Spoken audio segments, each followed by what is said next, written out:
Cette histoire nous vient de Jim, qui a 27 ans. Il a toujours adoré aller camper depuis qu'il était petit, et quelques-uns de ses souvenirs les plus anciens étaient lui assis près d'un feu avec sa mère, son père et son grand-père en train de chanter et raconter des histoires. À chaque fois qu'il se les racontait, il finissait toujours la soirée avec une histoire effrayante, juste avant d'aller se coucher. Et les histoires de son grand-père étaient toujours les meilleures. Ces descriptions donnaient des frissons à Jim, alors qu'il leur parlait de monstres et de personnages terrifiants sortis tout droit de son imagination lugubre. Jim adorait écouter ces histoires, mais une fois, lorsqu'il avait 10 ans, quelque chose est arrivé qui l'effraie encore à ce jour. Lors d'une journée fraîche d'automne, les parents de Jim ont décidé de l'envoyer camper avec son grand-père, comme chaque année. Ils sont arrivés au camp vers 6 heures, et sur le chemin, il a remarqué que le camp vers lequel ils se dirigeaient était différent de celui auquel ils allaient d'habitude. Son entrée semblait très ancienne, et un panneau en pierre couvert de mousse portant le nom du camp les a accueillis alors qu'ils y entraient. En arrivant, ils ont installé leur tente, et après avoir mangé et s'être rapidement lavés, ils se sont installés en face du feu comme d'habitude pour se raconter des histoires. Jim ne se souvient pas de toutes les histoires racontées, à l'exception de la dernière, l'histoire de son grand-père. Jim se souvient encore de l'odeur du feu de bois et des longues ombres menaçantes qu'il projetait sur les arbres derrière eux alors qu'il racontait son histoire. Il a commencé par dire que c'était une histoire vraie de son enfance et qu'il avait attendu que Jim soit assez grand pour lui raconter enfin. Cette remarque l'a fait tilter, car les histoires de son grand-père étaient généralement fausses et jamais à propos de lui-même. Il a dit qu'il était en train de camper à l'exact même endroit où ils étaient quand cette histoire s'est produite. Ce camp avait été reconstruit dans les années 30 par les travailleurs du CCC durant la Grande Dépression, ce qui expliquait son ancienneté et son délabrement. Mais à l'époque, en tant qu'enfant, Jim s'en fichait complètement. Son grand-père a continué, disant qu'une nuit en 1960, alors qu'il campait avec son père, il était en train de pêcher dans le lac qui se trouvait au bout d'une longue piste de randonnée dans les environs. Son père lui a dit qu'il était temps de partir, et ils se sont engagés sur le sentier. En marchant, il a commencé à ressentir une étrange sensation, comme s'il était suivi. Il s'est tourné plusieurs fois, mais il n'a jamais rien vu. Il a continué à marcher, jusqu'à ce qu'il s'arrête net en entendant un long gémissement sinistre venant de derrière les arbres. Ça ressemblait à des gémissements de fantômes, ou ceux d'une personne se faisant lentement torturer. Son père et lui se sont figés en tendant l'oreille. Son père a essayé de lui dire que c'était un coyote, mais le fils savait que ce n'était pas ça. Il était persuadé que c'était autre chose, quelque chose de bien plus sinistre. Quoi qu'il en soit, après cet incident, il est revenu au camp avec son père et n'a jamais vu ou entendu autre chose. Il affirmait que c'était vrai, et il semblait clairement affecté par cette histoire. Il ne l'aurait pas racontée sinon. Mais pour Jim, elle semblait un peu bête. Effrayé par un bruit? Allons. 2 jours plus tard, Jim et son grand-père étaient sur le chemin du retour, après une longue journée à randonner et ramasser des baies sauvages dans la forêt environnante. Les deux portaient de gros paniers pleins de baies à ramener à la maison. Le soleil commençait à se coucher, faisant sortir les longues ombres menaçantes de derrière les arbres. Alors qu'il faisait de plus en plus sombre, le sentier semblait devenir de plus en plus long. Jim avait une étrange impression dans le dos, comme s'il était observé. Après environ 5 minutes, la sensation a empiré, et il a regardé son grand-père. Il lui a retourné son regard, avec la même expression effrayée. Jim était choqué. Est-ce que son grand-père ressentait la même chose? Puis il s'est souvenu de son histoire, sur comment il était effrayé en entendant le bruit. Sans dire un mot, les deux ont accéléré le pas, espérant rentrer au camp au plus vite. Après une vingtaine de minutes, le noir était total, et leurs bras étaient douloureux à force de porter les lourds paniers. Soudainement, en tournant sur le sentier, ils ont entendu un long gémissement sinistre. Jim a failli faire une crise cardiaque, et s'est arrêté net.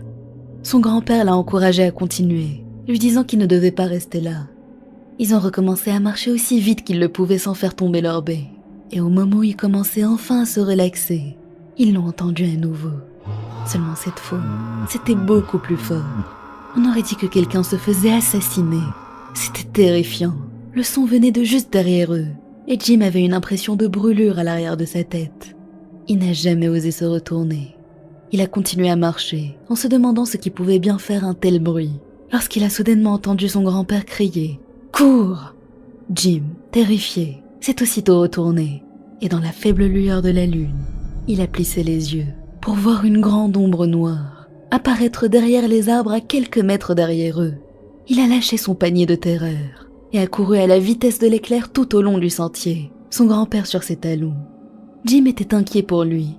C'était un vieil homme. Il avait peur qu'il se blesse en courant sur le sentier rocailleux, mais il ne s'est pas arrêté.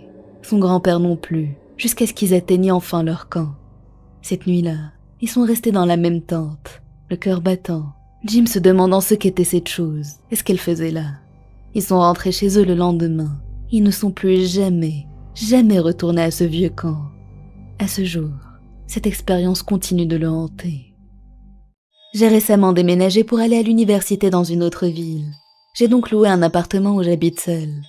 Chaque matin, je prenais mon vélo que je gardais dans le sous-sol de mon immeuble et j'allais en cours.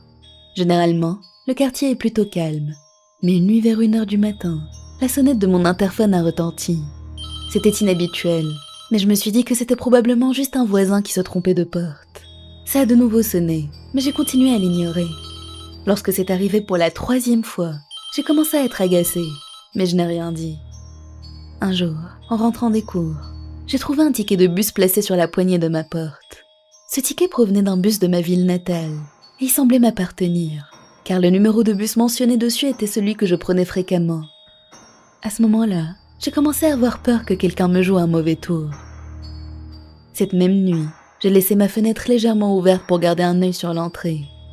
J'habite au 2e étage, c'était donc trop haut pour que quelqu'un puisse grimper par là. J'ai éteint les lumières et j'ai attendu. Après quelques instants, la sonnette de mon interphone a de nouveau retenti. Je me suis dépêchée de regarder par la fenêtre. Il y avait la silhouette sombre d'un homme devant la porte. Il a attendu quelques minutes, puis il est parti. J'ai envisagé d'appeler la police, mais je n'avais pas grand-chose à signaler, à part le fait qu'un homme étrange sonnait chez moi tard la nuit. J'ai donc laissé tomber. Mais ce qui s'est passé quelques jours plus tard a failli me rendre folle. Il était aux environs de 3h du matin, et l'interphone a de nouveau sonné. Mais cette fois-ci, j'ai entendu la porte se fermer. Quelqu'un avait dû oublier de la verrouiller. L'homme était sûrement à l'intérieur de l'immeuble maintenant. Terrifiée, je suis allée dans la cuisine, et j'ai pris le plus gros des couteaux que j'avais. Puis je me suis tenue derrière ma porte d'entrée, et j'ai attendu. La sonnette a retenti, et mon cœur s'est mis à battre plus fort que jamais. Il a de nouveau sonné, puis s'est mis à frapper violemment.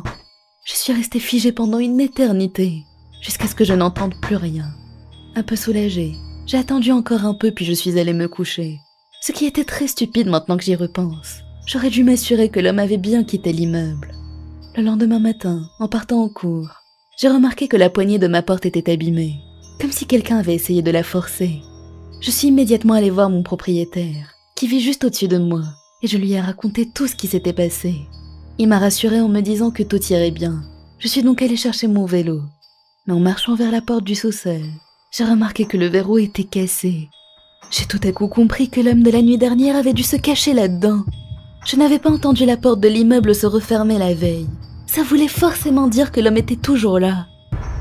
J'ai couru à nouveau chez mon propriétaire et je l'ai prévenu. Il s'est mis très en colère, a attrapé une bête et est allé vérifier. Tout ce que je pouvais entendre était des bruits de lutte alors que le propriétaire frappait l'homme. Nous avons ensuite appelé la police, qui est arrivée quelques instants plus tard et l'a arrêté. Je me souviens toujours de son visage ce jour, parce qu'il m'avait regardé droit dans les yeux. Il s'est avéré que cet homme me suivait depuis des jours, et qu'il essayait de cambrioler mon appartement.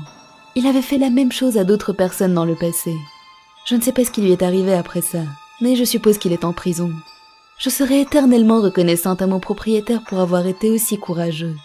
Nous avons remplacé les verrous sur chaque porte. Je me sens donc beaucoup plus en sécurité.